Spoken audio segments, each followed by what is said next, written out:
You'd be surprised how much silence it takes to run a brothel. I'm your bedtime historian, and tonight we're headed west, not for gunfights or gold, but to sit quietly in a parlor where velvet muffles scandal and dust settles on lace corsets instead of pistols. A mining cart rattles outside. The saloon door creaks open and shut as early stragglers make their way home. But inside the parlor house, the day is just beginning. Sunlight tries to slip past thick brocade drapes, but gives up quickly. There's a hush, not sleepy exactly, but practiced, as if even the chaos here had office hours. If you've ever wondered what life looked like behind the red velvet curtain, this isn't about scandal. It's about tea before breakfast. It's about ledgers balanced with sleepy precision and perfume bottles dusted like relics in a temple of routine. If stories like this make the past feel oddly more organized than your present, go ahead, tap, like, and subscribe. You won't get velvet curtains, but I'll keep the dust off your history. And if you're listening from a strange hour, maybe drop the time and your current obsession with obscure historical jobs below. I won't tell. Now dim the lights, maybe turn on a fan for that soft background hum, and let's ease into tonight's journey together. You awaken on a fainting couch with embroidery still pressed into your cheek. Someone's already put the kettle on. The parlor house smells like lavender floor polish and burnt toast, a combination that somehow works. You're in a robe, not a corset yet, and the day hasn't demanded much from you. Yet. Outside, the mining town hums back to life. Boots crunch, gravel carts roll by with a squeal, and somewhere a caged bird is scolding the dawn. You sit up slowly. There's no rush, your appointments don't start until well past sunset. But that doesn't mean there's nothing to do. First, the teacups must be laid out in the common room. Each one has a crack or a chip, but you know them all by feel. There's the one with the hairline fracture, shaped like a question mark. It always makes the new girls nervous. You smirk. The madam comes in wrapped in her shawl, like a Roman senator facing another day of diplomacy. She nods to you, then checks the ledger, yesterday's earnings, tonight's reservations, the week's fines. Her pencil moves fast. She doesn't like erasing. You hear the first clink of glass from the vanity room.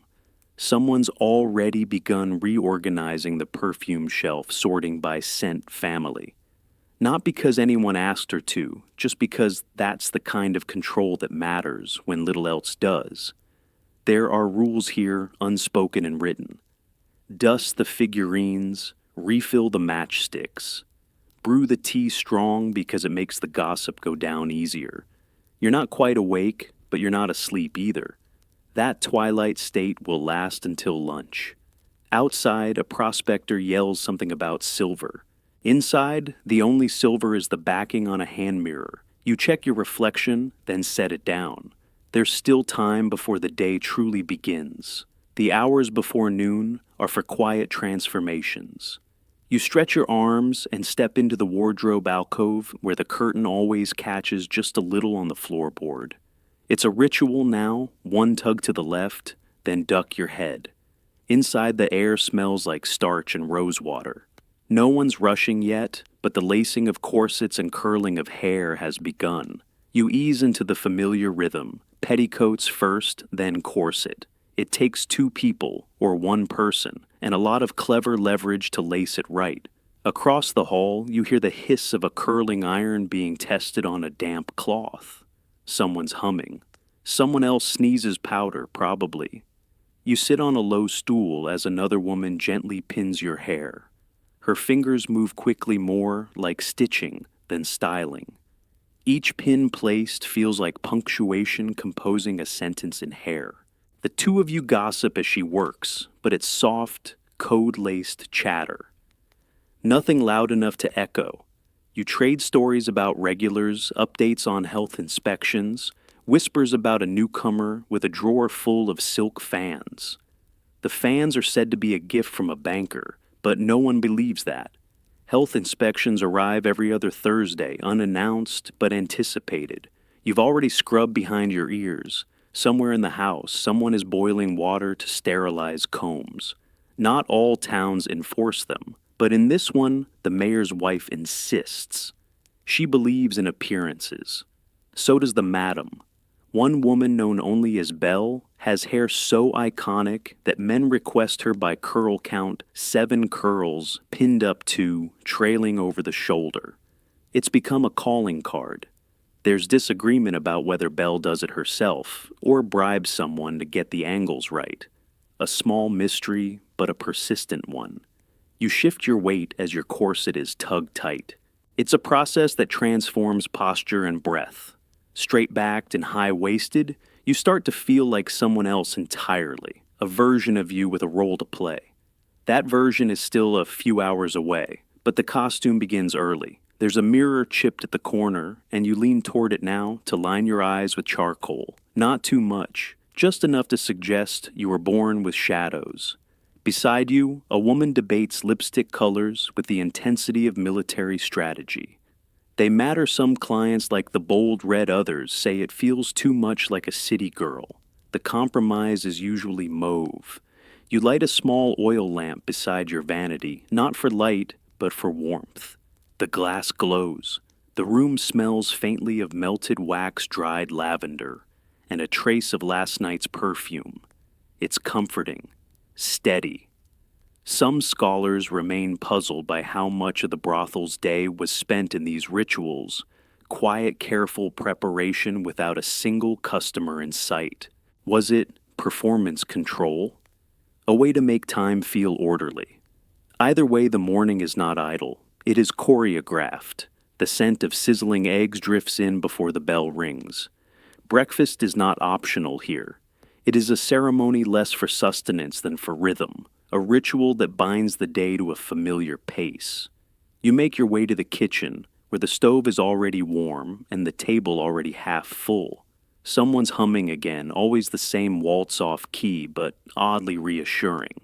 There are fried potatoes in a cracked porcelain dish, scrambled eggs with a dash of paprika, and toast stacked in a leaning tower that dares someone to reach from the wrong angle. The coffee is bitter. The champagne oddly is sweet.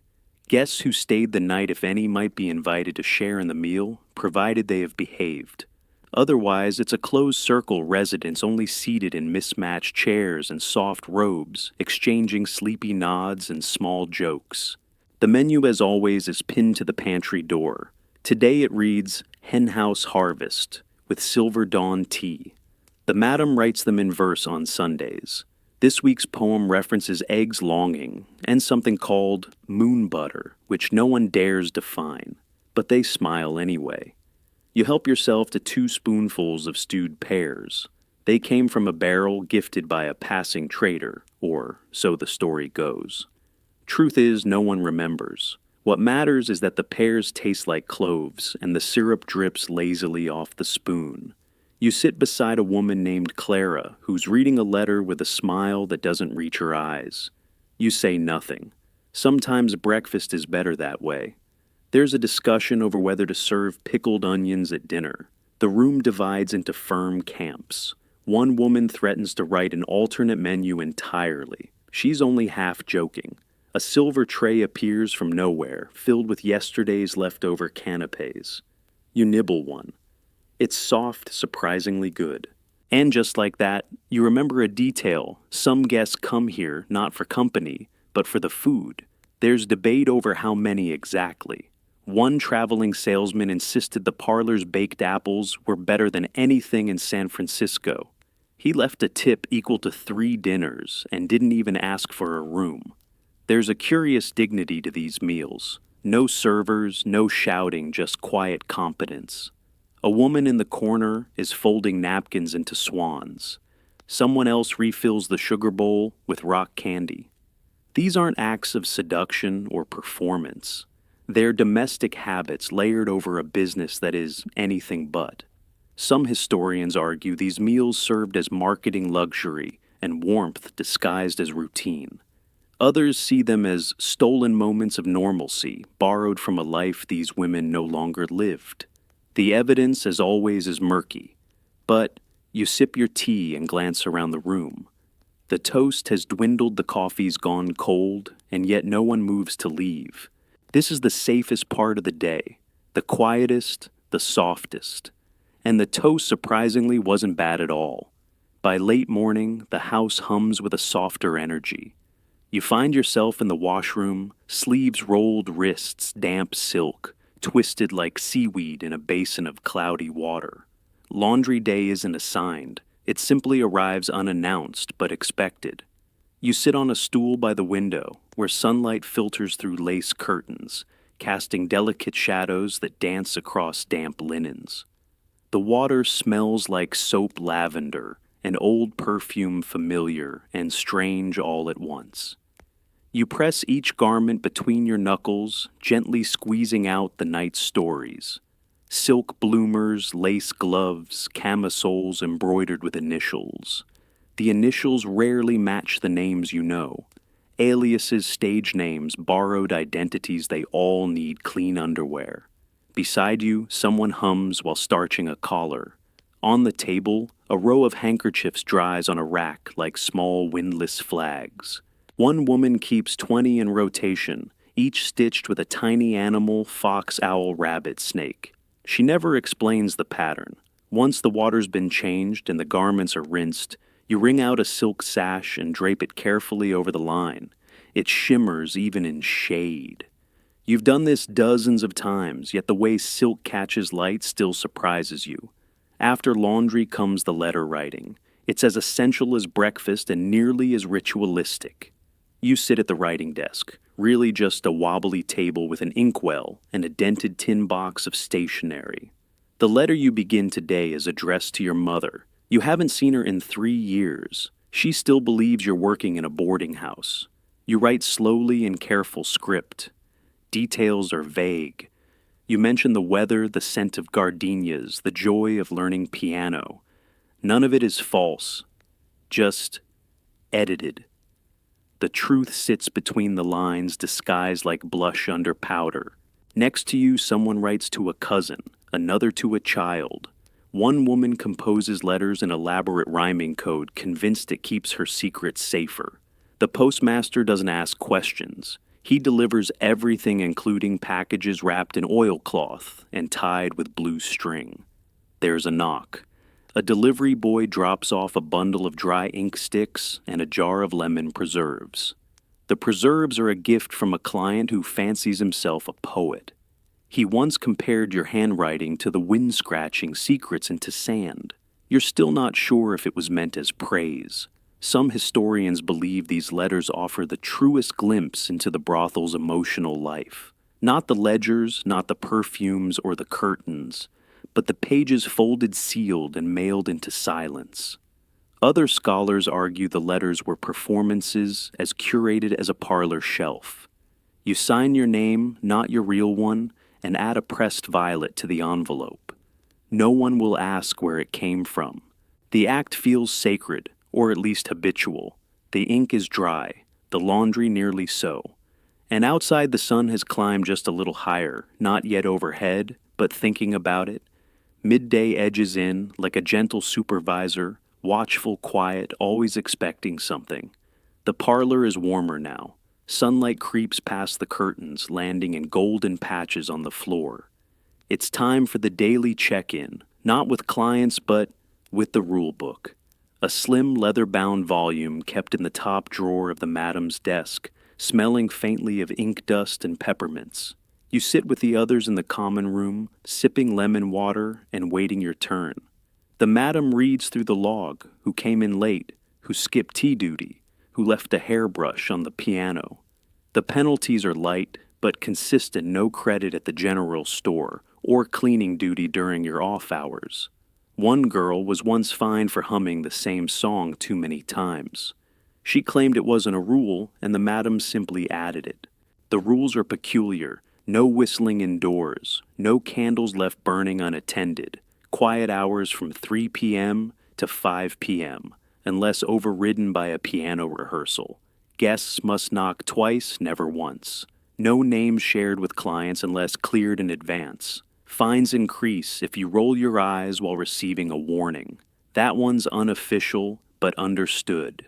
One rulebook from a surviving parlor house listed over 60 entries, including a ban on darning socks in common areas. Another explicitly forbade drinking tea in the nude, an event that must have occurred at least once to warrant inclusion.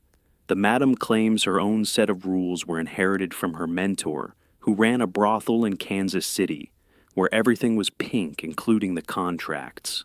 You flip to your own schedule posted weekly beside the kitchen door. It's a patchwork of duties shifts and assigned baths. Today you're on evening rotation, which means linens at noon and rest at 4. Your name is written in block letters next to a smiley face. You suspect Clara drew it as a joke. Some houses have different systems, color-coded beads, brass tokens, even spinning wheels to assign tasks. One madam reportedly used a deck of cards assigning chores based on the suit and face value. If you pulled the Queen of Hearts, you got the best bath. The Two of Spades meant dish duty. There's ongoing debate among scholars about the purpose of such rigid systems. Were they tools for order, subtle forms of control, or just ways to give shape to an otherwise unpredictable life? Surviving records conflict. The madam closes the ledger and folds her spectacles with a sigh. She mutters something about getting new ink. The room slowly empties.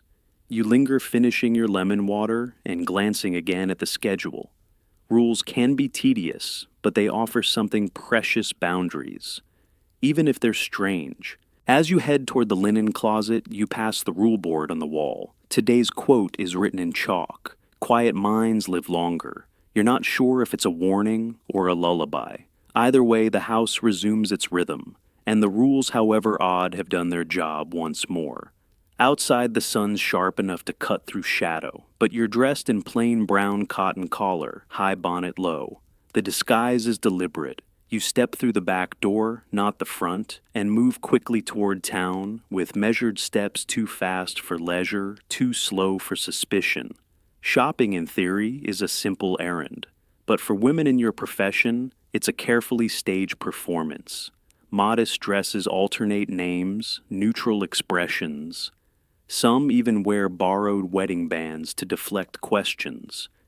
You tuck your real name in your pocket and walk beneath a parasol labeled Mrs. Margaret Templeton, your alias this week.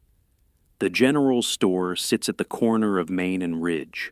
Its windows are smudged from yesterday's dust storm, but the bell above the door still chirps obligingly. Inside, the air smells like cinnamon kerosene and last season's soap. You greet the clerk with a polite nod. He doesn't ask questions, not anymore. You collect the essentials, hairpins, lavender oil licorice sticks for the madam. A new notebook just in case someone needs a fresh name for a fresh identity. Clara needs buttons. You need a reason to linger. A man in a tweed vest eyes you over a barrel of oats. You look away. He looks again. This time you smile faintly, the kind that says, "I'm married, unavailable, and possibly armed." It works. He returns to his oats. Back outside, you cross the street to the milliner's. She knows what you are, but never says it. You're just another lady with a fondness for teal ribbons and discreet hat pins. The two of you exchange pleasantries about the weather, the state of the train schedules, the price of rice. She slips you a roll of fabric samples beneath the counter. You thank her with a coin wrapped in a handkerchief. One girl, now long gone, claimed to maintain 3 separate aliases in the same town, one for errands, one for guests, and one for confessions. No one knows how she kept them straight. She kept a different posture for each name, they say. Different walk, different cough. Scholars continue to debate how visible women like you truly were. Were you ghosts in daylight or actresses in a slow play, only the town half watched? Some towns turned blind eyes. Others nodded politely. In mining camps, anonymity was fragile but respected. In cities, it was negotiable. The lines blurred like ink on old parchment. You pause at a stall selling apricots and ginger root. A boy offers you a taste. You buy 3, then tuck them into your bag beside the licorice and lace thread. They'll be gone by evening. Your walk back is longer, less hurried. The disguise begins to slip, not physically, but in weight. You're tired. The bonnet pinches. Your name starts to feel like your own again. By the time you reach the back gate, your apron is dusted, your cheeks are flushed, and the sunlight feels like it belongs to someone else. You knock once, then twice. The house opens. The door clicks shut behind you, sealing the outside world with a soft thud. Midday appointments begin soon, and the rhythm inside shifts again, more precise now, like clockwork with velvet gears. You head upstairs, unlacing your boots as you go. Today you're not scheduled to entertain, but the appointments on your list are just as important. First, stop the barber's room. Not for a shave, but a trim ends, snipped curls reshaped. You sit quietly as the scissors whisper their way through your hair. The barber, a soft-spoken man, with a crooked smile, never asks where you work.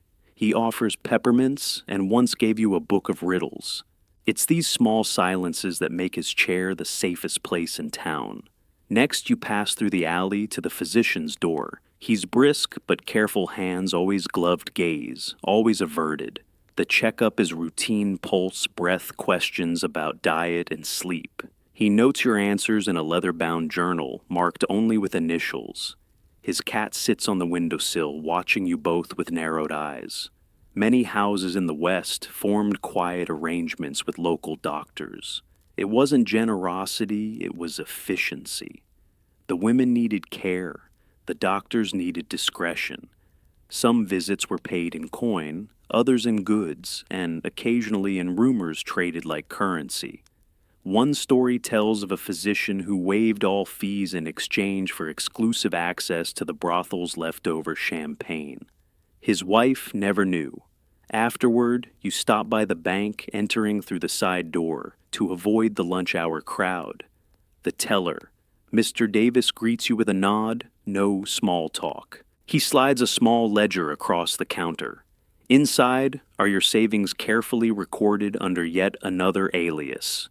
You deposit $2 silver and adjust the total. The balance isn't large, but it's yours. One woman years ago saved enough to leave and open a school for girls. She taught French penmanship and practical math.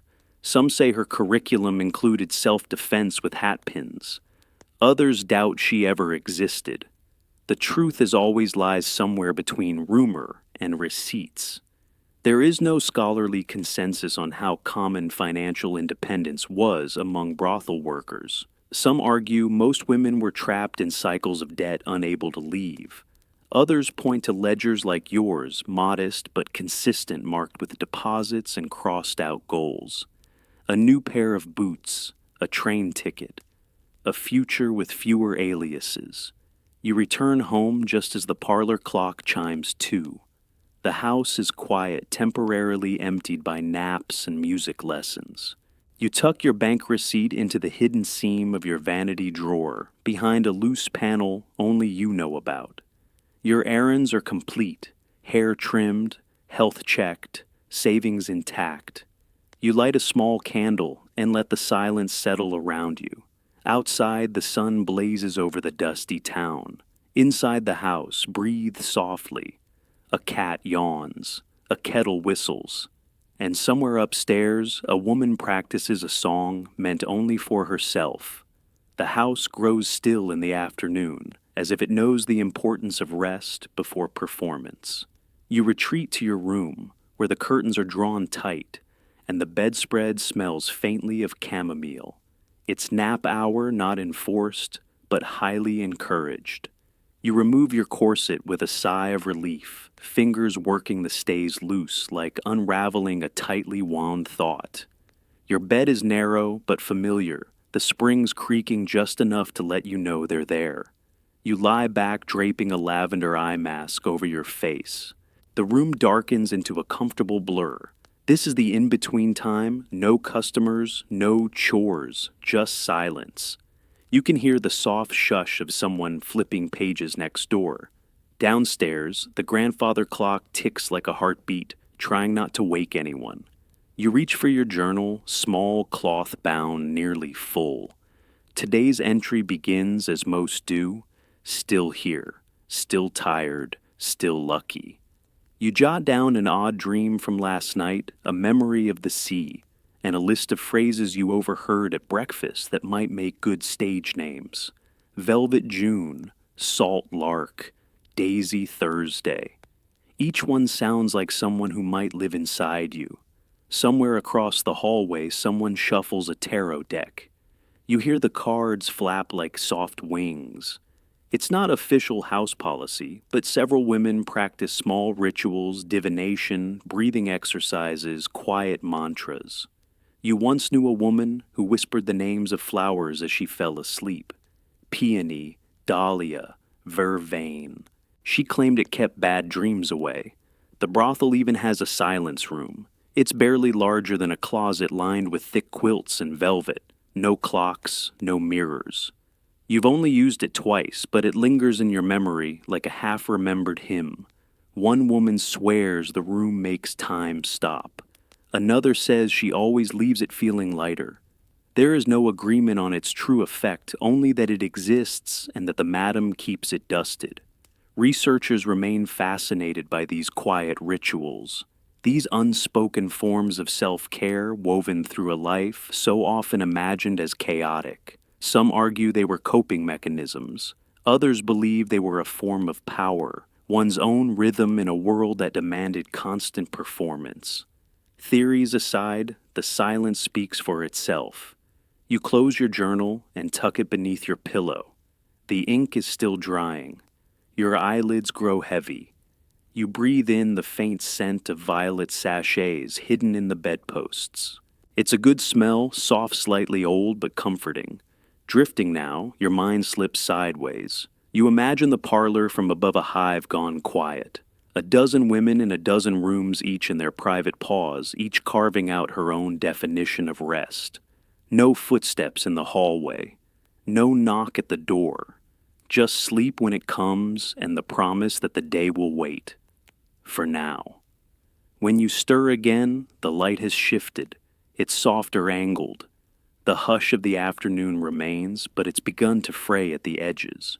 You slip on a fresh blouse and pad downstairs, guided more by instinct than by any official call. In the parlor, the day crew has begun to reassemble musicians, seamstresses, and at least 3 cats who seem to believe they run the place. A pianist sits hunched over the keys, coaxing out a slow waltz that drifts up the stairwell like fog. Her hands move easily, the tune half rehearsed, half improvised. No one applauds, but everyone listens. Across the room, a seamstress crouches beside a dress form, pinning a velvet bodice with quiet precision. She doesn't live here, not exactly. She's on retainer like the piano tuner or the dentist. But her presence is steady and her stitches are always neat. One of the cats, a long-haired ginger with a bent ear, hops onto the windowsill and stares out with theatrical disdain. He's called Mayor Whiskers by some, though others insist his legal name is Clarence. He once allegedly inherited a portion of a former madam's estate. Whether it's true or not, he certainly behaves like a landlord. You settle into a corner chair with your mending kit. A silk garter has lost its button, and you fix it by feel, letting the music carry your thoughts elsewhere. The room smells like wax Polish fresh bread from the kitchen, and a faint touch of jasmine from someone's scarf. These little elements, music mending cats, form the unofficial ecosystem of the house. A visitor might assume this was a rehearsal hall or a strange sort of boarding school. There's no seduction here, no lace-draped poses, just the maintenance of beauty, the repair of performance tools, and the tending of tiny domestic worlds. A piano out of tune is as disruptive as a broken shoe strap. Some accounts claim that the cats were deliberately adopted for their calming effect.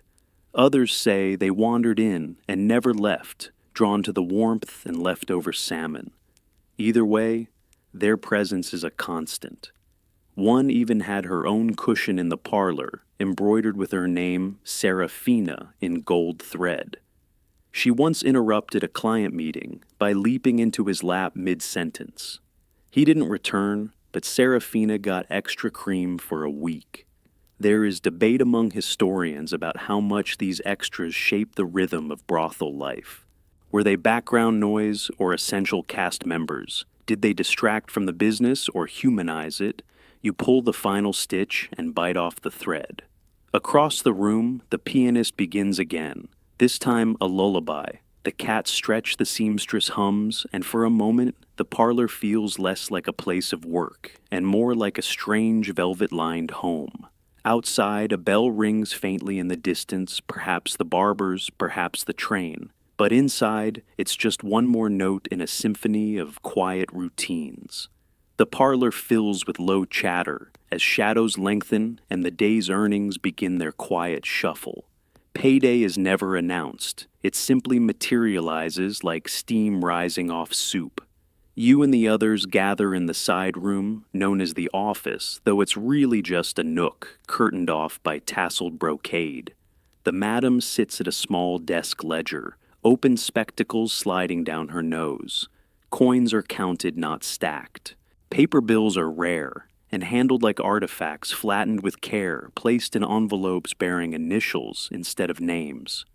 The room smells like ink and citrus oil, the latter used to clean the counting tray.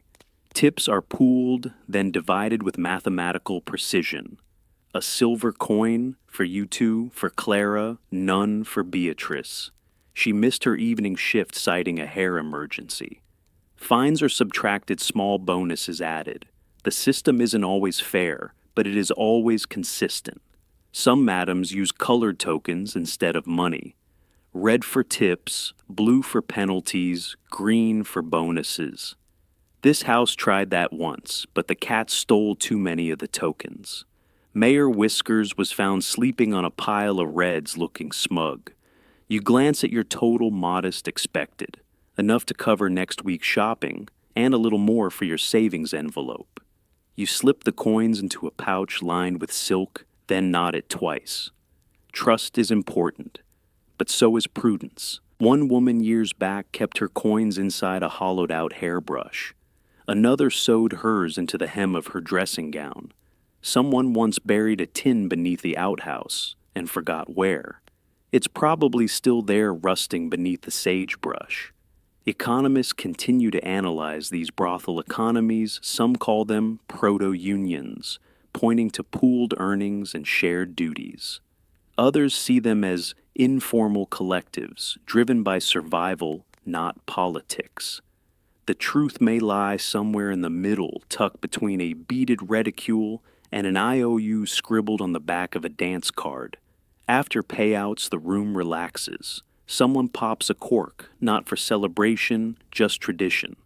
A few sips, a few jokes. Someone swears her tip came from a man who mistook her for his long-lost cousin. She didn't correct him. You help clean up brushing crumbs off the desk and gathering stray coins. The madam thanks you with a nod, already tallying next week's projections. Her pencil moves like a conductor's baton, quick, exacting, unyielding. As you step out into the hallway, you hear laughter from the kitchen. Someone's made a joke about tipping for compliments. Someone else is trying to remember where she left her corset laces. The light has changed again, dimmer, now softer at the edges. Soon the candles will be lit, the curtains drawn wide, and the parlor reset for night. But for now, there is a pause just long enough to savor the clink of coins and the faint metallic scent they leave behind.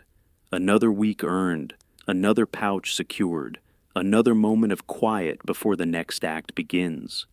The envelope is thick cream-colored and sealed with wax, a strange thing to find in the parlor's mailbox, tucked between laundry lists and whiskey orders.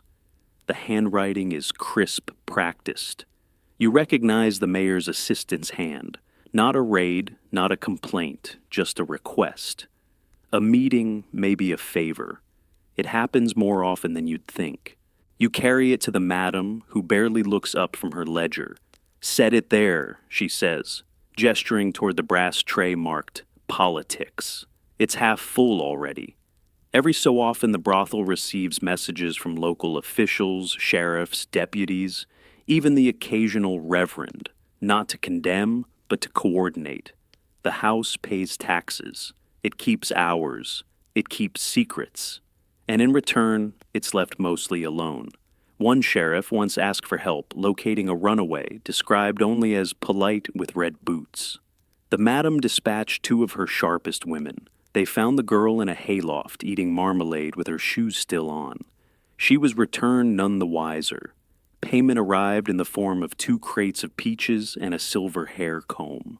You walk past the office where Clara is updating the donation ledger.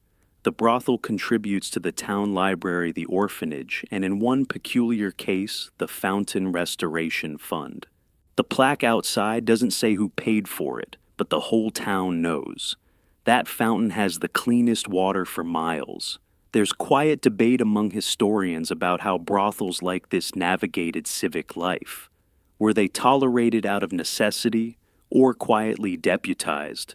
Did their power lie in discretion or in records meticulously kept behind lock and key? Surviving ledgers hint at a strange hybrid respectable chaos. One madam from across the state once held the deed to more land than the postmaster. She rented it out to millers and weavers.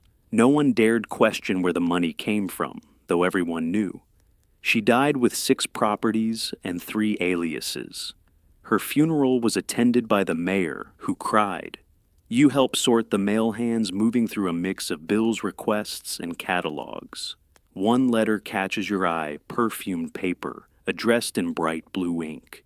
You don't recognize the name, which means it's probably for one of the newer girls, another pen pal romance most likely. Those start sweet. Some even stay that way. The last envelope is heavier than it looks. Inside is a formal invitation the mayor's wife is holding a masquerade and wants a performer from the parlor to entertain strictly songs she clarifies in cursive. The madam snorts and circles a name in the appointment book. Outside, the town begins to glow under amber light. Lamps are lit, windows opened. Somewhere down the hill, church bells toll the hour not for prayer, just for habit. Inside the brothel stays one step ahead of the town's rhythms. It always has. The letters are filed, the wax seals stacked in a jar, and the politics like the perfume are best handled with gloves on. Late afternoon is a peculiar time in the parlor, not quite evening, not quite day. It's the hour when the house feels like a backstage quiet but charged. You're in the practice room now, a narrow space lined with mirrors, sheet music, and half-used bottles of scent oils. The windows are open just enough to let in the breeze, but not the dust. You start with vocal warm-ups, humming scales, mouth wide, jaw loose. The piano hums a simple accompaniment played by Hazel, whose fingers know exactly how to match your tone, even when you falter. You're rehearsing a ballad for the weekend crowd, something melancholy and low. You keep missing the third note.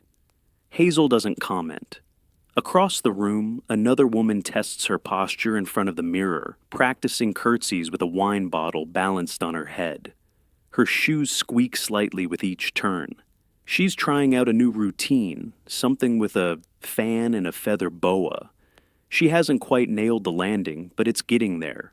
This is practice hour and everyone has their rituals. Some rehearse songs, others recite poetry or rehearse their introductions in accents they'll never use again. There's a quiet joy in it, the performance without an audience. You're not selling anything here, just tuning. Near the vanity, a cluster of perfume bottles glint in the sunlight. Scents are tested, swapped, ranked. You've long since chosen yours. Crushed violet and ink, a sharp but soft pairing that leaves a curious trail. One woman insists on almond oil, another swears by sandalwood mixed with clove, a third dabs on rosewater and insists she was once recognized by scent alone. Some claim these signature scents were as important as a name, sometimes more so. One woman was said to have patented her blend and refused to reveal the recipe even on her deathbed. Rumors say it contained mint leather and a touch of honey, or possibly gunpowder. Accounts vary. There's ongoing debate among scholars about how much of brothel life was genuine artistry. Were these rehearsals performance or camouflage? Was the perfume a shield or a calling card? The records leave room for both interpretations. What's clear is that the line between real and role play was never solid. That was the point. You adjust your dress, take a breath, and sing the verse again. This time, you hit the third note. Hazel smiles without looking up. Behind you, someone claps twice, not applause, just approval. A cat yawns and stretches across the top of the pianola, then curls into a new nap. The house is slowly shifting gears, clicking into place for the evening shift. Outside, the light is turned golden. Inside, you feel it too. The tempo increasing, the rooms beginning to sparkle, the women smoothing their hair one last time. Not for vanity, for readiness. The stage is set. The audience is still outside.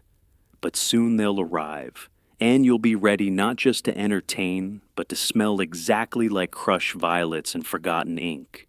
Dinner arrives not with fanfare, but with clatter. Pots, bubbling dishes, stacked voices rising in rhythm. The long kitchen table is already laid when you enter its surface, covered in mismatched plates and chipped bowls, each one familiar. Someone's made stew again, thick with barley and carrots, seasoned with a mysterious blend, known only to the cook, who won't share her secrets, but always winks. You take your seat elbow to elbow, with women in silk robes and towel-turbaned hair. The meal is communal, part necessity, part ritual. Everyone eats. No exceptions unless you're in the tub or mid-rehearsal. Even the madam joins, though. She never eats much. She listens, watches, offers seconds. The conversation is a mosaic fragments of last night's stories, commentary on the stew debates about whether goat's milk really softens skin better than rainwater. One woman insists on goat's milk and says she applies it before every shift. Her skin does glow, though that might be the candlelight. There's laughter, but it's soft, tired. One girl tells a story about a client who requested a dramatic recitation of Hamlet during his visit while wearing a horse mask. Another claims she once performed an entire scene from Othello while balancing a fruit bowl on her head. Truth bends at this table, but no one minds. It's the telling that matters. The candles are lit now, their flames flickering against the scuffed wallpaper. Shadows sway gently on the walls. This is the in-between time dinner, not quite finished. Shifts not quite started. Some women begin to excuse themselves, heading off to apply rouge or curl one final lock of hair. Others linger, pouring second cups of tea or sipping from tiny glasses of sherry. There's a warmth here that defies easy explanation. Not familial, not quite friendship. Something like camaraderie born of shared stagecraft and exhaustion. You feel it most clearly in the silence that sometimes settles between bites. A pause not from awkwardness, but from knowing. Historians argue whether these meals functioned as surrogate family dinners. Some suggest they were orchestrated a way to maintain control through routine. Others insist they were the rare, authentic moments in a house built on illusion. There's merit to both views. What matters is that the women keep coming back to the table. The stew disappears quickly. A single slice of honeyed bread is passed around for luck. You take a bite, then hand it off. It's tradition, though no one remembers when it started. As the plates are cleared, the house shifts again. Voice is quiet. Footsteps become more deliberate. The evening shift begins. You head upstairs to change, passing Clara, who whispers good luck as she tightens her corset. You return the nod and enter your room, the door clicking shut behind you like the close of a curtain. Outside, the moon is rising. Inside, the stage is almost set. The day may be ending, but the night is just beginning its performance. And your part, as always, is waiting in the wardrobe. Evening unfolds like a well-worn script, each cue known, each prop in place. But Not everyone takes the stage. Some remain behind the curtain off duty, yet still orbiting the parlor's rhythm. Tonight, you're one of them. Instead of silks and rouge, you're in soft slippers and a cotton shift hair pinned high and sleeves rolled to the elbows. Your first task, restocking. Linens are retrieved from the line still warm from the sun and folded with reverent precision. You count hand towels, replace candle stubs, align slippers under each bed like small sentinels. A cracked vase on the windowsill gets a new sprig of dried lavender. You smooth the coverlid on a chaise that hasn't seen a guest in days. Downstairs, you hear the muffled strum of a mandolin, someone warming up for the late shift. Laughter trickles up the stairwell. A cork pops. In the kitchen, someone's slicing pears for a midnight snack. But here in the quieter corners, the night moves at a gentler pace. You slip into the library, a small room with uneven shelves and a dented globe that always spins to the wrong continent. The collection is a patchwork ancient Greek tragedies beside dime store romance novels, cookbooks filled with impossible pies, etiquette guides that seem like satire now. You choose a book at random and sink into the velvet chair by the hearth, letting the pages unfurl without pressure.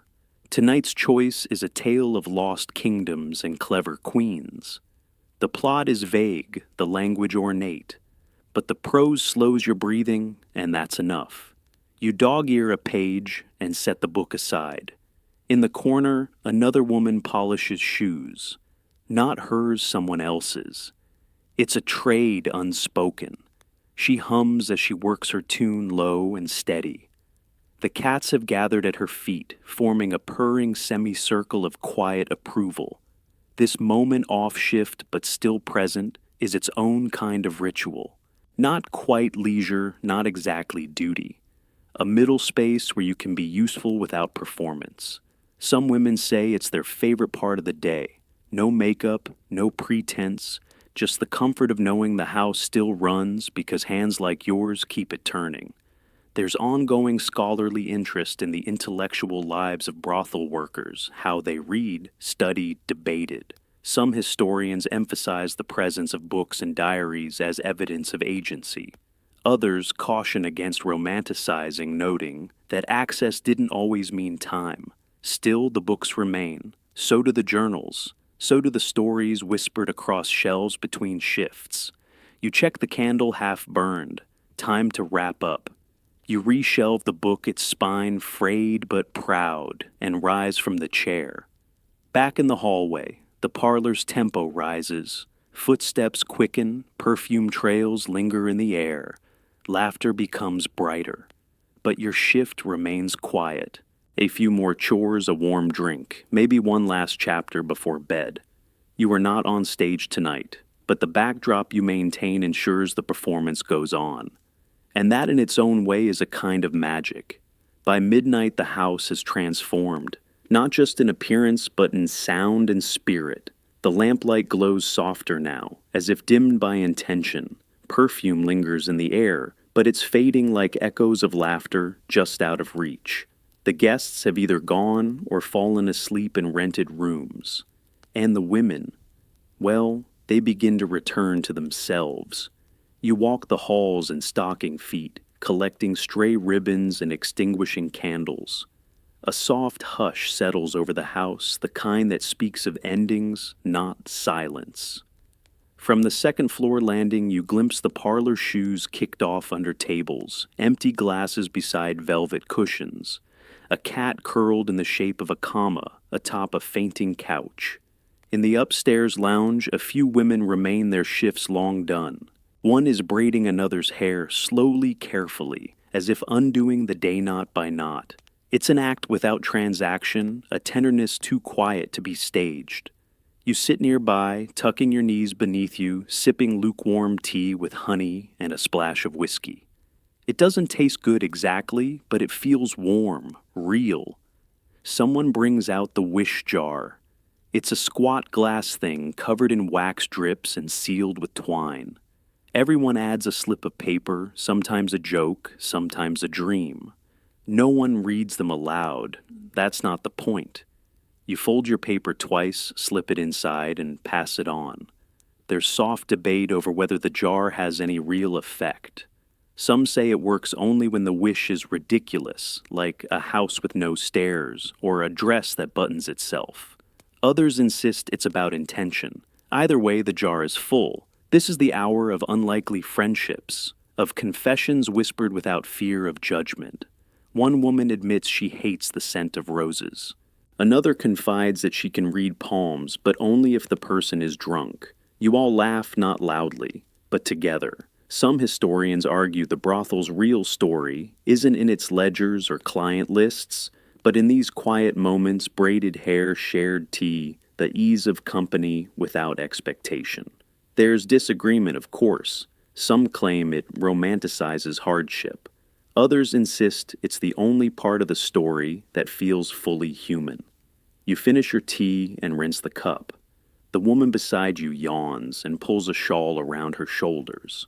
The braid is done, and now she's making a daisy chain from bits of ribbon. You offer her one from your sleeve. It fits. Back in your room, you light the final candle, your favorite one, the one that smells like pine and old books.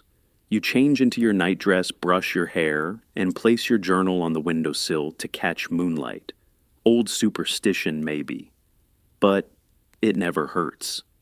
As the last flame flickers out, the house sighs. Another day survived. Another night softened by kinship more than coin. And just like that, the velvet-draped chaos settles into a hush once more. Far from velvet drapes and wish jars, another kind of hush lingers at daybreak, this time not among ribbons, but among rifles and rolled-up job boards. The silence remains, but the scent has changed from perfume and pine to yeast rolls and sawdust. The first thing you notice is the silence. It's not the silence of peace, it's the silence of boots on pine floors, of early risers speaking in murmurs. The swinging doors of the Frontier Saloon haven't yet groaned under the weight of the night crowd. It's just past sunrise, and here the rush hour sounds more like spoon clinks and the rustle of newspaper pages than gunshots and gambling chips. You walk in expecting something rowdy, but instead the bar smells faintly of yeast rolls and wood smoke.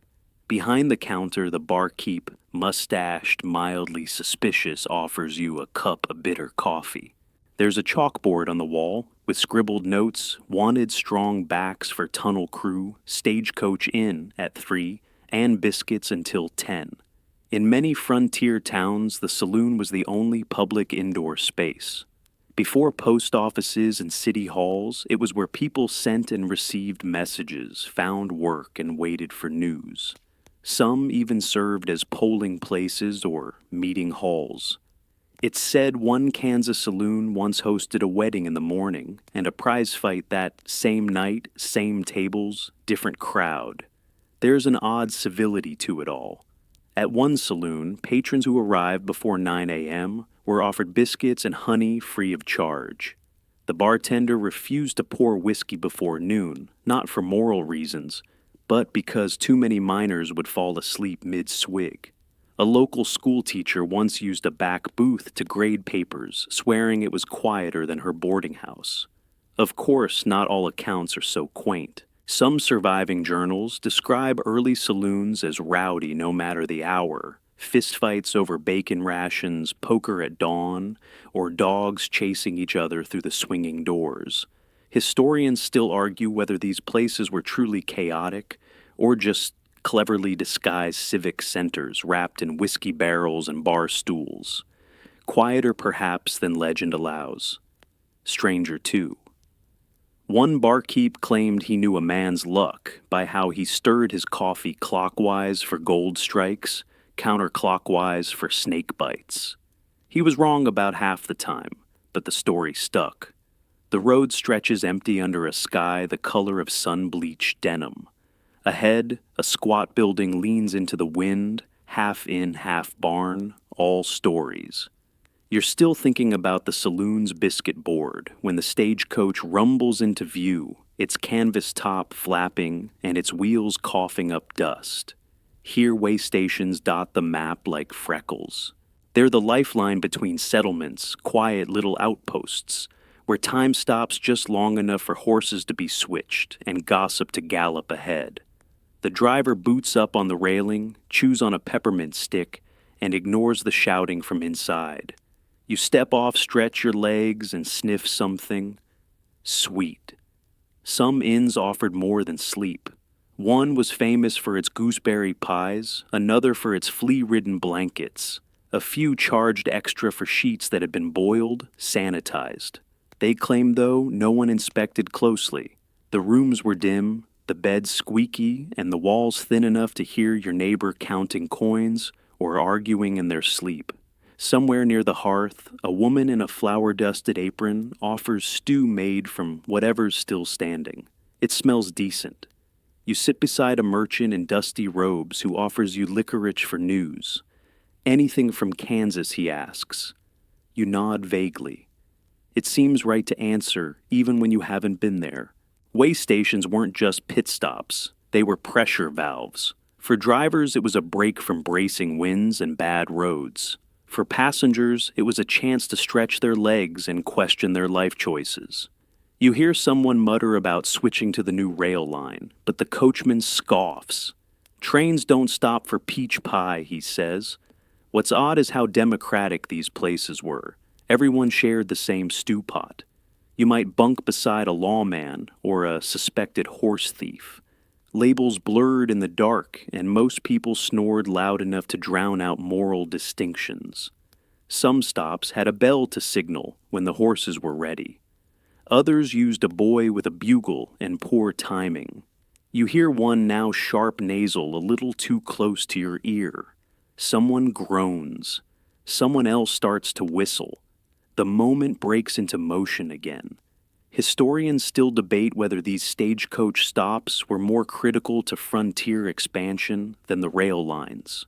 While trains were efficient, they bypassed towns. Stagecoaches stitched them together, one gossip-laden, pie-scented stop at a time. The inns built around them became maps of conversation, where travelers traded stories more reliably than any newspaper. There's a story of one inn where a driver fell asleep at the wheel, and the passengers simply steered the horses themselves through town. When asked later, the driver shrugged and said, "Wasn't the worst nap I ever took. Quaint, maybe. Invented, possibly." But the records show dozens of these rest stops with ledgers listing names, meals served, and occasionally notes in the margins. Arrived with a fiddle, left with a limp, or asked too many questions. It's those questions that linger long after the coach rattles off again. You wouldn't expect a landlord to remind you to say your prayers or to charge you extra if you didn't. But in the frontier boarding house, the matron wasn't just checking rent. She was watching your laundry habits, your love life, and sometimes your dreams. A lace curtain twitches as you walk up the front steps. Inside, it smells of boiled potatoes, beeswax polish, and nervous sweat. The parlor hosts a clock that runs 5 minutes slow, and a cat that never moves. Your room is small, the mattress lumpy, and on the dresser sits a chipped teacup filled with buttons.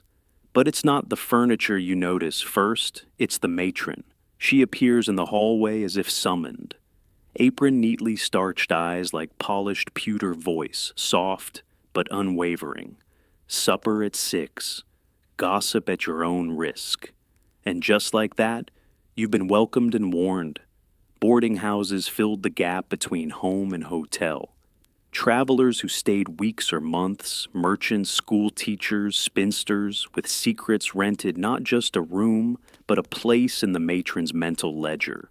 She knew who skipped meals, who slept in, and who came back smelling of whiskey. One famous matron kept a leather-bound journal titled simply Confessions. Inside, she cataloged dreams her tenants whispered over tea or shouted in their sleep. Was it gossip or therapy? Hard to say. One entry read, "Mr. Hollins dreamt of redbirds again. I suspect guilt over the stolen pie." Another Miss Cartwright walked the hallway muttering, "Not again." recommend decaf. Historians are still unpacking these women's roles. Some say they were moral anchors. Others argue they simply enforced their own codes. The line between caretaker and warden often blurred. One matron insisted her tenants attend church, any church, or they'd find their towels mysteriously missing. Still, they kept order. One woman evicted a man for playing the fiddle after sunset. Another allegedly resolved a domestic dispute by pouring soup over both parties and declaring dinner over. Yet, there's warmth beneath the starch.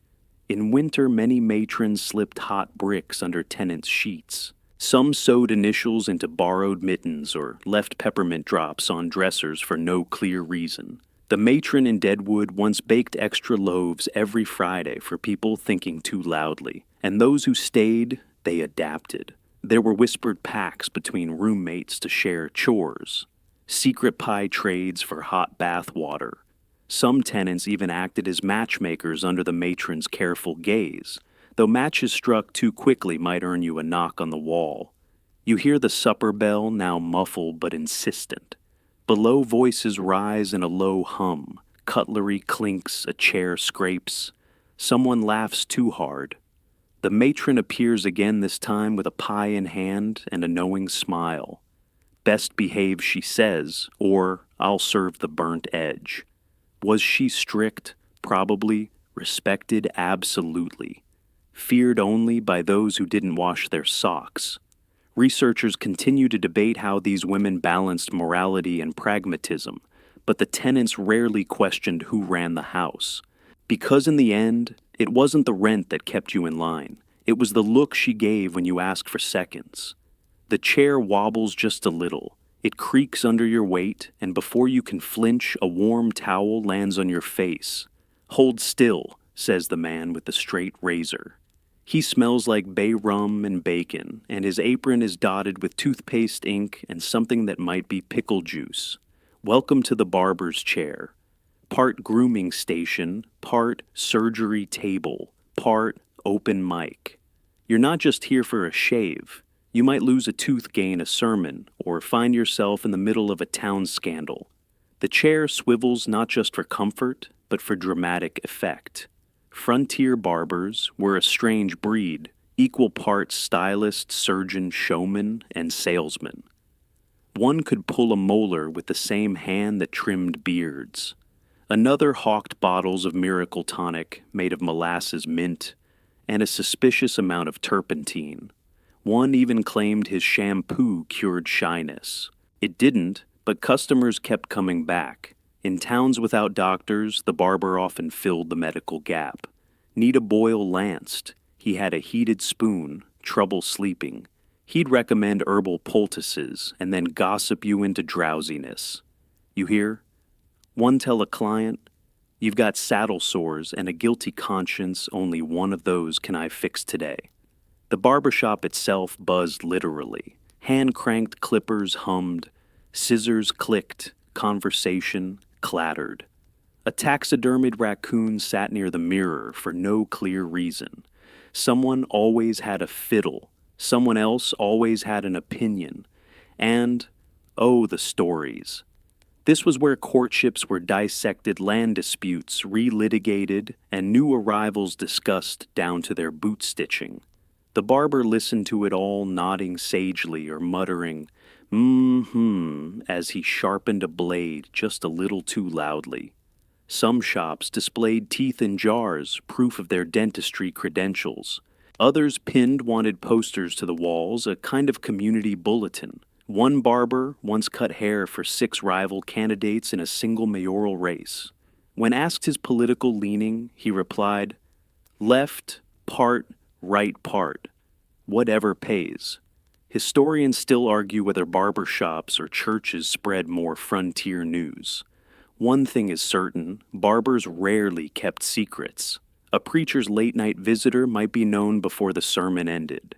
A widow's new hat would be described in 3 counties by sundown. But it wasn't all scandal. Barbers also dispensed hygiene advice, often unsolicited. "Wash behind your ears unless you want raccoons nesting there," said one. Another kept a chart tracking which clients used soap and which pretended. There's a legend of a barber who gave sermons between snips, his chair facing east, his comb doubling as a pointer. He baptized one man mid-trim, claiming the holy water doubled as beard oil. The man left clean-shaven and mildly confused. Scholars disagree on whether such tales are fact or tall barber yarns, but the notes in town ledgers and the faint minty burn on your neck suggest a sliver of truth. After all, the barber didn't just clean faces, he cleared minds one haircut and rumor at a time. You wouldn't know it from the polished wood floors upstairs, but below the saloon, it's a world of steam starch and shadows. The air is heavy with damp linen and the clatter of washboards. Down here, history isn't made with gunpowder or gold dust. It's etched in suds and silence. You duck beneath a low beam and step into a room lit by a single oil lamp. Rows of sheets hang like ghostly curtains. In the corner, a man chants softly in Cantonese, his rhythm syncing with the slap of wet cloth. He doesn't look up. He's counting not coins, but rinse cycles. These underground laundries, often run by Chinese immigrants, worked through the night. Above, the town slept. Below, trousers soaked collars boiled, and stories stitched themselves quietly into the fabric. For many, it was the only work available.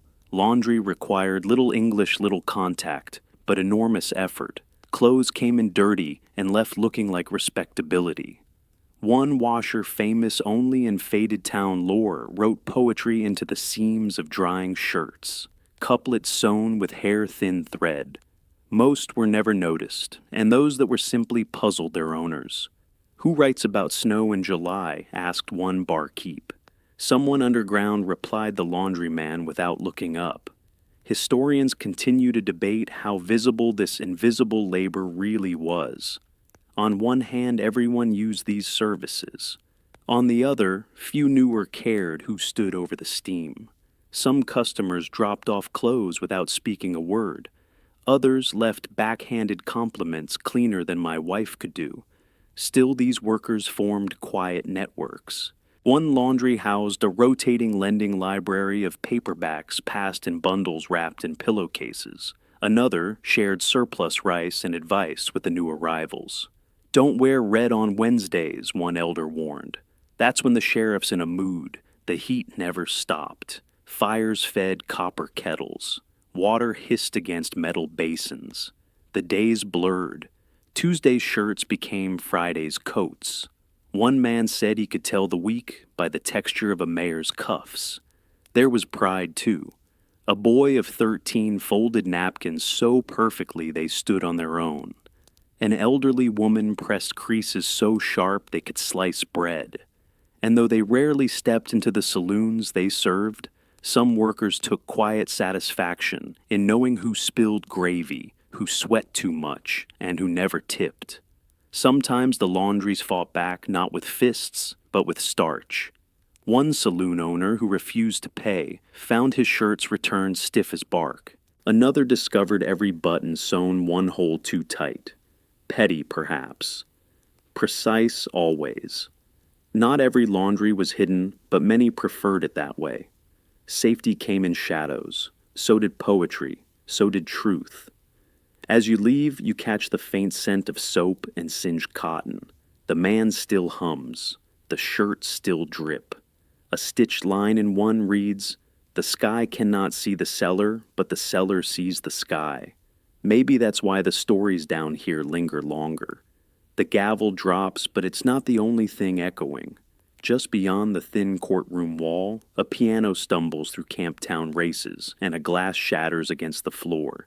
In the frontier towns, justice didn't wait for quiet, and quiet didn't care for justice. You sit on a bench that wobbles with each creak of the saloon next door. The judge, a man whose mustache enters the room before he does, flips a coin. Heads $5, tails 10, and a warning. The room holds its breath. It lands on heads. The accused sighs in relief, or perhaps confusion. Courthouses in the frontier West were often makeshift converted saloons, repurposed dance halls, or even canvas tents. The concept of justice was equally elastic. Trials were swift, sometimes lasting less than 10 minutes. Sentences range from fines to exile, depending on mood weather or how much sleep the judge had the night before. Some courtrooms doubled as theaters. One town scheduled comedy shows immediately after verdicts, so audiences stayed in their seats. Another judge insisted on conducting trials in rhyme. If the boots don't fit, you must acquit. Historians still argue whether these spectacles diluted law or reflected a society simply improvising with what it had. You glance around. There's a sawdust trail leading from the door to the witness stand. The jury, 5 men, and a chicken farmer who wandered in by mistake seems half asleep. One is definitely asleep. The prosecutor uses a ladle as a pointer. The defendant offers his testimony entirely in limericks. It would be funny if it weren't so consequential. One famous trial ended when the bailiff sneezed during a key question and the whole thing had to be restarted from scratch. Another saw a horse brought in, as evidence still alive, still annoyed. The records where they exist show a mixture of comedy and cruelty. In some towns, justice meant lynch mobs. In others, it meant strongly worded letters and a warning shot into the ceiling. One judge ruled that any man who shot another in a duel had to pay for the bullet. Wasted lead is a sin, he wrote. There are tales of bribery involving gooseberry pies, of legal arguments settled over arm wrestling, and of one judge who declared a man innocent because he looked like a fella who learned his lesson. That same man was arrested 3 more times for stealing barrels. He just liked barrels. Still, the courts served a purpose. They aired grievances, calmed feuds, and occasionally upheld actual law. People came for rulings and stayed for the entertainment. Some even brought snacks. Researchers continue to debate whether frontier justice was brutally unjust or brilliantly adaptive. Surviving transcripts where legible offer glimpses into a system that prioritized speed, spectacle, and a strange sense of fairness, shaped more by personality than precedent. The coin lands again. This time, it's tails. The judge nods gravely. $10 and a warning, he repeats, scribbling into a notebook that might also contain recipes. Outside the saloon hits a new key, and the town's rhythm marches on. The windows glint like promises. A tin horse rears above the display, surrounded by piles of painted beans, pretending to be gold nuggets. You pause outside the mercantile, caught not by need, but by curiosity. It's not just a store, it's performance persuasion and a pinch of fantasy. Step inside, and the smell greets you: first molasses, linseed oil, tobacco, and sun-warmed wool. Shelves groan under the weight of everything: lace bonnets, pickled onions, snakebite kits, and socks with questionable elasticity. Somewhere a bell rings for no apparent reason. The shopkeeper looks up and doesn't smile, he nods. The universal signal of, you're about to be upsold. Frontier mercantiles were economic nerve centers. Before strip malls or catalogs, this was where you found tools, gossip, and maybe a dancing chicken. One owner carved a bust of Abraham Lincoln, from soap to draw-in school teachers. Another painted every tin can gold to catch the light and lure passing stagecoaches. Window dressing became a competitive sport. Some merchants hired traveling artists to repaint displays each month. One shop rotated themes: all things lavender wool week, and once mysteries of salt. That last one featured a pyramid of salt blocks topped with a single chicken egg, no one knew why. It drew a crowd anyway. It wasn't just about selling, it was about staging. Every crate placement told a story. A bottle of laudanum beside a Bible sparked whispered theories. A worn boot placed atop a barrel might say, "We've all been somewhere." The best displays had layers literal and symbolic. You'd reach for thread and leave with a theory about your neighbor's marriage. Some stores even offered viewing hours. One merchant refused to open the door until 9 a.m. Sharp but lit lanterns early so passers-by could shop with their eyes. Another staged fake thefts to make his goods seem more desirable. If someone's stealing it, he told the blacksmith, you probably want one too. Scholars continue to debate whether this flair was survival strategy or proto-advertising genius. In towns where money was scarce, attention was its own currency. A clever window might earn a merchant more than honest pricing ever could. The shopkeeper here doesn't say much, but his eyes follow your gaze. You land on a jar of goose fat, guaranteed fresh. He nods. Good for boots, biscuits, and babies. You don't ask which comes first.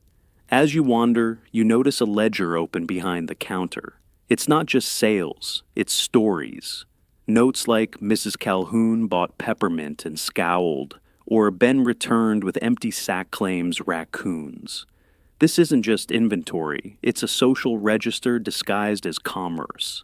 Later, you'll hear someone joke that mercantile owners knew more secrets than pastors. They knew who bought too much lace, who stopped buying tobacco, and who suddenly switched soap brands. By the time you leave, you haven't bought anything, but you've been sold a dozen ideas. And maybe that was the point. On the frontier, survival wasn't just about goods. It was about imagination dressed in gingham and priced by the yard. Metal clangs, leather creaks, somewhere a hammer taps rhythmically like a polite knock from the past. You follow the sound into an alley where 3 workshops stand shoulder to shoulder, tinsmith, cobbler, and silversmith, all busier than the local sheriff on payday. Inside the tinsmith's den, the air hums with heat. Rows of pans hang like medals, each with dents that whisper of breakfasts long gone. Sparks blink from a small forge, and the smith mutters to himself, something about tea kettles and the dignity of lids. He wears a leather apron stiff with soot and pride. Next door, the cobbler works in quieter fury. The smell of oiled leather soaks into your sleeves. Boots line the shelves, some for miners, some for dancers, and one pair with spurs so ornate they might belong to a thief with style. The cobbler doesn't look up. Careful, he says, don't step on that one. Sheriff's 3rd pair this season. In frontier towns, these craftsmen were both essential and invisible. No one romanticized a tin pail, but everyone needed one. Cobblers stitched the steps of entire families. Silversmiths engraved love letters onto belt buckles. Their shops were shrines to utility with a dash of gossip baked in. One tinsmith bartered cookware for brothel credit. A silversmith etched secret messages inside wedding rings, some sweet, some bitter. And one cobbler famous in 3 counties left tiny stars stamped into each sole, claiming, "It helps people feel lucky." Whether it worked or not, folks kept coming back. Historians note that these tradesmen were often wealthier than saloon owners. They owned their tools, their time, and their reputations. In a town where gold fluctuated and whiskey vanished, a good boot or sturdy kettle was eternal. People trusted them with secrets, debts, even confessions whispered while being fitted for new shoes. The silversmith here pauses, adjusts his monocle, and holds up a spoon he's carving into a hairpin. For a girl, he says, simply wants to look nice while stirring soup. Practical magic. It's everywhere. The shops were small but rich in detail. Floorboards stained with melted wax. Pegboards lined with tiny hammers and giant scissors. Bits of lace curls of tin and leather scraps shaped like hearts. One shop kept a kitten in a drawer, labeled delicate repairs. Community happened here too. A cobbler might host poetry nights using shoehorns as bookmarks. A tinsmith brewed cider in his soldering pot. The silversmith. He once held a funeral for a cracked tea strainer, claiming it had seen too much sorrow. There's still debate over whether these artisans shaped the town more than its leaders. But When the mayor's buckle broke, he came here hat in hand. These weren't just trades, they were tiny kingdoms run by people who understood weight balance and the power of a well-placed stitch.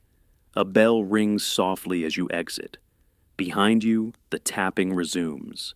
The rhythm of a place that fixes more than it breaks, and does so with quiet dignity and just a hint of flair. A door creaks open, and a puff of steam slips into the street like a ghost wearing eucalyptus. Inside, it's damp and dim. Tin bathtubs line the walls, each with its own story, its own sigh. In the frontier towns, hygiene wasn't guaranteed. It was rationed, reused, and occasionally revered. You step into the bathhouse with your doubts. The sign outside promised rainwater clean and soap strong, but the inside smells more like warmed cabbage and desperation. A man at the counter hands you a token and says, 3 scoops and no splashing. Baths here weren't daily rituals, they were events. Water had to be collected, filtered if you were lucky, and heated with wood that had better things to do. Some towns had only a handful of tubs for hundreds of residents. One notorious mining camp shared 6 tubs among 300 souls, leading to fierce debates over scheduling and soap etiquette. You're assigned tub number 4, still warm from its last occupant. A woman named Edna nods as she hands you a towel that's seen better centuries. "Don't mind the dent," she says, gesturing to the tub. "That's just from a man who slipped and invented a new swear word. There's something ceremonial about it. First the rinse, then the soap, then the brief dreamy moment where you forget your toes are pruning." Some bathhouses offered lavender-scented water for a fee. Others included lye soap so strong it removed dirt and personality. Scholars continue to question just how dirty the Wild West really was. Some diaries mention washing weekly whether needed or not. Others describe elaborate hair care routines involving bear grease egg whites or borrowed whiskey. One barber claimed he could judge a man's honesty by how often he bathed. He was wrong, but very clean. Clean water was currency. A merchant once traded his place in the tub for a slice of cherry pie. In one winter bath, access was raffled off during town dances, first prize 5 minutes and a lemon rind. There were also unspoken rules. Don't talk politics in the tub. Don't ask what that smell is. Don't look under the water line. And never ever borrow someone else's soap.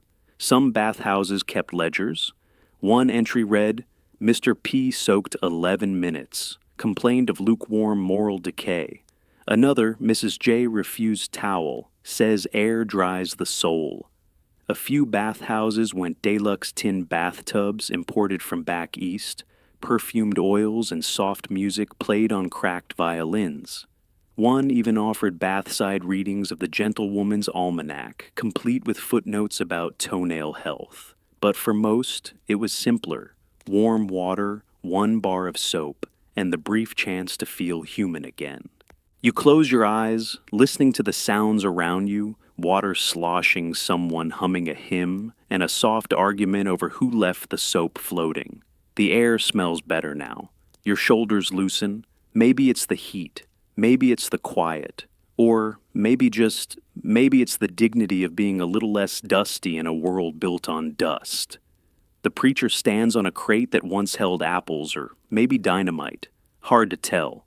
His voice cuts through the morning like a saw through soft pine, sharp and insistent.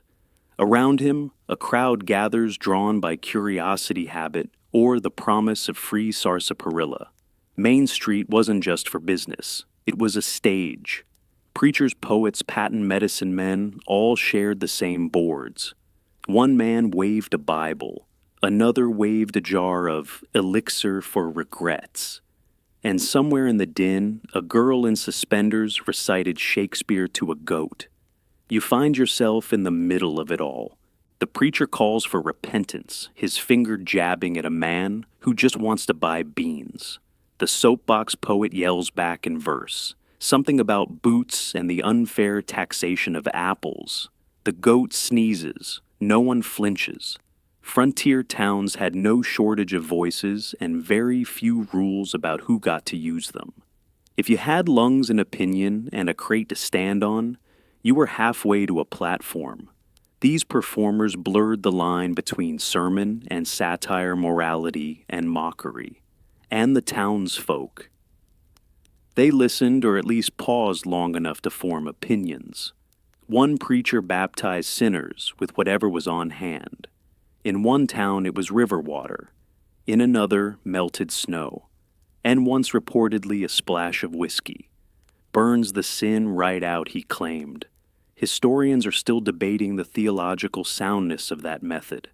There's a record of one poet who performed every Friday at noon, rain or shine, using only words that started with S. He became famous for a line about salvation soup and sideways glances. No one knew what it meant, but it stuck. Even snake oil salesmen got in on the act. One claimed his tonic could cure melancholy, improve vision, and make your hat fit better. He left town with $3 and a very happy raccoon. These street orators weren't always welcome, but they were rarely ignored. Towns passed ordinances banning excessive public inspiration or poetic disruptions, but enforcement was spotty. One marshal refused to arrest a preacher who quoted Hamlet during a fistfight. That's culture, he said, even if it's violent. Some scholars argue these performances shaped public morality more than actual laws. In places where formal institutions were shaky or absent, the street became the forum. Ideas were tested, beliefs shouted down or cheered, and sometimes even agreed upon.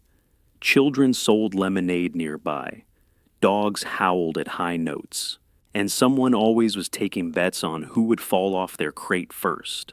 One afternoon, two preachers debated hellfire versus gentle mercy until sunset.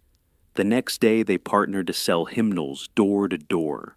You wander past it, all voices rising and falling, words half sung, half yelled. The goat appears to be asleep now.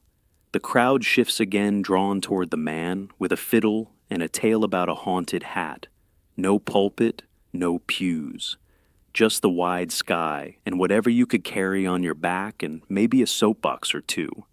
A bell jingles softly overhead as you step into the general store, a sound so delicate it barely survives the draft from the door. Inside, it's chaos disguised as calm. Barrels of flour, bolts of gingham, jars of jawbreakers, and someone's missing umbrella all share the same shelf. But look closer, and you'll see that this isn't just a place to buy matches and mutton. It's the town's nervous system. Letters pinned to the wall, baby announcements nestled beside recipes, and a hand-drawn poster, warning of suspicious chickens make up the true inventory. This is the community board, and it's alive. The storekeeper greets you with a nod and a question about your aunt's bunion. He's never met her, but word travels fast. Behind him, a child points to a jar labeled Ghost Pepper, Taffy, Not for Children, while her older brother dares her to try it. You move past them toward a board crammed with layers of life. One note reads, Lost one boot size 10, possibly stolen by raccoons. Another, found ghost. Possibly Mrs. Withers. She seems content. A third is simply a sketch of a cow labeled Not Evil. No one takes it down. In frontier towns, general stores served multiple purposes. They sold necessities, yes, but also held male-hosted card games and sometimes doubled as impromptu courtrooms or voting booths. When it rained, they turned into gathering spots. When it snowed, they became inns for stranded travelers. There's a ledger behind the counter where purchases are marked, yes, but so are milestones. Mr. Hatch paid in eggs again, or Miss Lila sang 3 verses before remembering what she came in for. Historians still debate how these stores balanced commerce with community building, but most agree they were vital, if a little eccentric. One store kept a guest book, not for customers, but for ghosts. Entries included cold spot by the beans and heard whisper near nails. The storekeeper didn't encourage belief, but he never denied it either. If you see her, tell her she still owes me for flour, he'd joke. Sometimes notices led to real change. A scribbled note once helped a lost child reunite with his uncle who had also been lost. Another sparked a pie contest that became an annual town event. And one postcard never mailed was found decades later with the words, "If you're reading this, I made it." The floor creaks as someone enters behind you. A woman scans the board, adds a flyer for a missing button, and leaves a stick of peppermint as payment. The storekeeper pockets it without a word. Some trades are too old for ledgers. You buy a tin of biscuits and a bundle of postcards, even though you don't plan to write. But somehow, it feels wrong not to leave with something, anything that connects you to the cluttered pulse of this place. The bell jingles again as you exit. Behind you, the board waits patiently, ready to pin the next mystery, miracle, or missive. You'd expect laughter, maybe shouting. Instead, you hear a hymn. The tavern door swings open not to a cloud of smoke, but to the scent of ginger root and something suspiciously wholesome. Inside, the bartender pours a frothy glass of sarsaparilla and rings a small brass bell. Another sober night. Not every tavern in the frontier served alcohol. Some doubled as temperance halls, sobriety clubs, or sanctuaries for those tired of whiskey's wreckage. They had the same low ceilings and rickety stools, but instead of drunkards, you found sermonizers' card games without stakes and shelves lined with peppermint tea. You take a seat at the bar. The stool wobbles but holds. A man beside you nurses a mug of lemon water and hums Amazing Grace off-key. Behind the counter, the bartender, once a drinker himself, wipes a clean glass with a cleaner conscience. New here, he asks. Try the birch beer. It bites less than regret. Some taverns didn't just ban booze, they made it a point of pride. One nailed a barrel shut and carved good riddance across the top. Another displayed old whiskey bottles like hunting trophies, each labeled with the name of a man who swore off the drink. It's a collection of second chances, said the proprietor. And yet, not everyone came here for virtue. Some arrived because it was quiet. Others came to dodge old habits. One man simply liked the way the light hit the counter at dusk. Whatever their reason, they were welcomed, as long as they didn't ask for bourbon. Historians debate whether these taverns actually curbed drinking or just made it sneakier. Some patrons drank tea in public and whiskey in barns. Others claimed to quit drinking and took up medicinal tonics that conveniently came in unlabeled flasks. One sheriff joked, "Half this town is sober, the other half's just clever." There were still rituals, of course. A bell rang for each night without incident. Candles were lit for milestones 30 days a year, or surviving a wedding without toasting. One tavern even had a chalkboard listing today's temptations, followed by crossed-out drink names and affirmations like, "You're stronger than a cider." Instead of drinking songs, these taverns had parables. Instead of bar fights, they hosted debates on whether peppermint or chamomile had stronger calming properties. The winner usually depended on who had the better mustache. And there was community. One regular carved wood figurines during meetings and handed them out for luck. Another brought in stray dogs and named them after saints. That one's Saint Clement, she'd say. He doesn't bite unless you lie. Maybe it wasn't as lively as the saloon across the street, but there was a kind of peace here, earnest, hard-won, and sweetened with root bark and resolve. You raise your glass of sarsaparilla, and the bartender clinks his own. No hangovers, no brawls, he says. Just the occasional argument about clove versus cinnamon. The bell rings once more. Another night dry and quiet as a sermon wraps around the room. The mail arrives eventually. Maybe by horse, maybe by mule, or maybe by a 14-year-old on a bet. You wouldn't call it reliable, but it did show up. Usually, somehow. You stand at a crossroads where 3 paths claim to be the main trail. A man with a satchel dusted in flour hands you a letter. It's addressed to someone who died 2 winters ago, but you nod and take it. That's frontier etiquette. Postmasters on the frontier were an odd bunch. One was 15 and couldn't read. Another operated out of a chicken coop. A third, known only as Smiley, delivered mail by memorizing the recipients and matching them to descriptions like whistles, when nervous, or smells like nutmeg. It worked most of the time. Routes weren't fixed. One rider claimed the wind told him where to go. Another followed a dog he trusted more than his map. Still, letters somehow reached their destinations, even if the postmarks were guesses and the postage paid in stew or shoelaces. The mailbag was a lifeline. In towns with no newspaper, no telegraph, and no reliable gossip, a single envelope could carry news money or a proposal. Some were read aloud in general stores, others tucked into boots for safekeeping. One mail carrier was known to iron letters before delivering them, said it made the news sound more serious. There were failures, of course.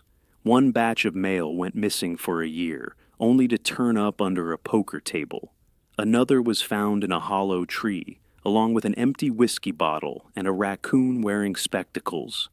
Historians remain divided on which part of that story is true. Despite the chaos, the system endured. Communities learned to be patient and poetic. One man wrote a letter to his sweetheart and simply addressed it, "To the woman who makes my heart quieter." It arrived eventually. She framed the envelope. Sometimes postmasters used their roles for more than letters. One kept a wall of unclaimed mail that doubled as a lost love exhibit. Another delivered bad news wrapped in peppermint leaves. "Makes the sorrow go down smoother," he explained. And still the mail carried on. Through snow, through deserts, through political changes and personal crises. Some couriers wore disguises to avoid bandits. Others traveled at night to avoid neighbors. The trust wasn't in the institution, it was in the individuals. You didn't rely on the mail. You relied on Jim or Clara or that boy with the freckles and too much optimism. Scholars still argue whether the inconsistency of frontier mail hindered or helped communication. Some say it taught resilience. Others believe it encouraged brevity. Why write a long letter when it might end up in the saloon fireplace? You hand your letter back to the flour-dusted rider. He nods solemnly, mounts a reluctant mule, and disappears toward a ridge that may or may not exist.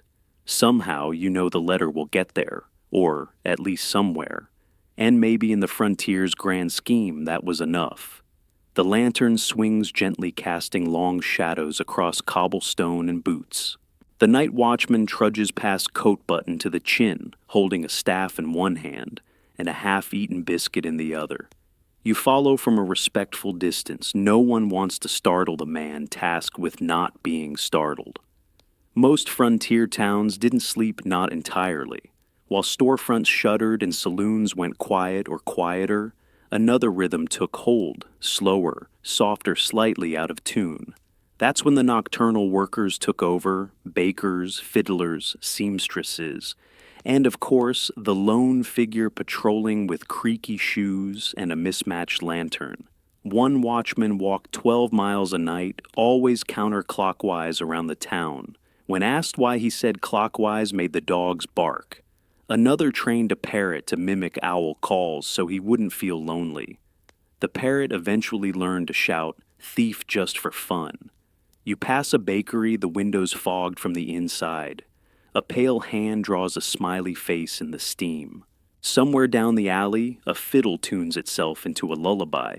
The night belongs to those who work quietly and think louder. One seamstress claimed she did her best stitching. By moonlight said it made the fabric dream better. The watchman pauses at a doorway, checks the latch, and scribbles a note in his journal, "Mrs. Ellis's goat is out again." No one asked him to track livestock, but he does.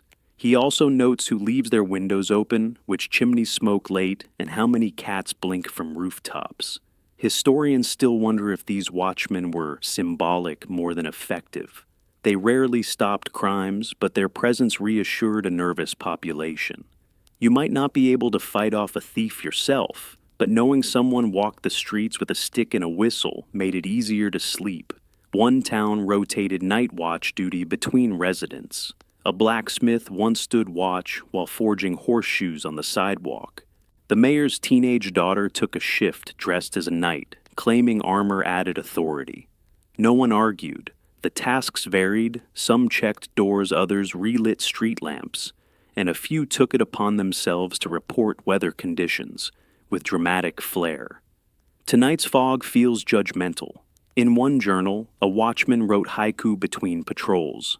The best line, quiet boots echo, bakery ghosts hum softly. The town does not know. You pass him again. He nods no words. His lantern flickers but doesn't go out. Behind you, someone finishes mending a curtain. Ahead, a dog sighs in its sleep. This is the world after bedtime where small noises carry and large worries shrink just enough to fit in a teacup. Was it security or performance? Some say the watchmen kept order. Others think they just made fear less lonely. Either way, they stitch night into morning, one lamplit step at a time. And as you round the corner, your own shadow following like a second thought, you realize someone's always awake, keeping the thread from unraveling. The air smells like cinnamon sunburn and a hint of competitive tension. You've wandered into the town square just in time for the monthly pie contest. And judging by the crowd, someone brought their secret crust recipe and their lucky apron. Children dart between tables. Someone yells about the unfairness of using rhubarb in July. A dog in a bonnet attempts to enter a blueberry tart. This is frontier festivity in full, glorious, chaotic bloom. Despite hard times, or perhaps because of them, frontier towns clung to joy like a cat on a windowsill, awkwardly stubbornly, and with surprising elegance. From pie contests to sack races in snow, these events offered a breather from survival and a window into silliness. Today's prize, a gold nugget the size of a walnut, displayed under a jam jar. One judge claims to sniff out store-bought crust with eerie accuracy. Another just likes cherries and bribes. You lean against a barrel and soak it in the flour-dusted tension, the gossip over gooseberries, and the way one woman recites a poem before every judging bite. Not all joy was edible. One town held monthly strange object contests. Winners included a fossilized spoon, a hat shaped like a trout, and once a pine cone that allegedly whispered insults. Another town hosted full moon fiddle duels judged by local cats. The cat with the fewest complaints determined the victor. There's debate among scholars as to whether these odd traditions were cultural glue or just ways to avoid thinking about laundry. One theory suggests that such activities helped build community resilience. Another argues that people just really liked pie. Races were a favorite three-legged sack egg on spoon. Once a man won a relay while carrying a pig. The pig got a blue ribbon and the man got gout. Neither ever ran again. You wander past a quilting circle where two old rivals stitch side by side without speaking. Their quilts are nearly identical, except one has tiny embroidered frogs hidden in the corners. It's unclear if that's symbolism or spite, probably both. Later, someone starts a sing-along. The lyrics change every verse. You're not sure if the tune is invented or simply forgotten halfway through. No one minds. A girl taps rhythm on a washboard. A boy balances on a barrel while whistling off-key. Amid the merriment, the storekeeper sets up a table labeled Lost and Found and Possibly Haunted. Items include a single mitten, a recipe for invisible soup, and what appears to be a spoon bent by bad intentions. And then, pie judging concludes. The winner is a sweet potato custard with pecan crust. The baker curtsies, snatches the gold nugget, and declares she's retiring undefeated. The runner-up shrugs and hands out slices anyway. These small joys didn't make the frontier easier, but they made it gentler, stranger, more bearable. As the crowd disperses and the sun begins to tip toward the west, Someone shouts, "Same time next month," and three people cheer without checking their calendars. Because in the Wild West, joy like laundry mail and sarsaparilla always found a way. And so, the saloon's quiet, the stagecoaches roll into memory, and the last lantern flickers beside an empty tin tub. You've wandered through barber shops and bake-offs, courthouse whispers, and laundry steam, every corner of frontier life that didn't quite make the dime novels, but somehow kept the towns together. Let the voices of matronly landladies and parrot-equipped watchmen fade now. The clink of jars in the mercantile, the rustle of ghost-pin notices, the warm laughter over lopsided pies, all those sounds soften like a blanket pulled up just under the chin of history. There's peace in these quieter stories, in knowing that even where life was rough-edged and rattling, people made room for biscuits before noon and poetry sewn into sheets. The Wild West was wild, yes, but it was also weird and warm and stitched together by everyday folks with strange habits and sturdy hearts.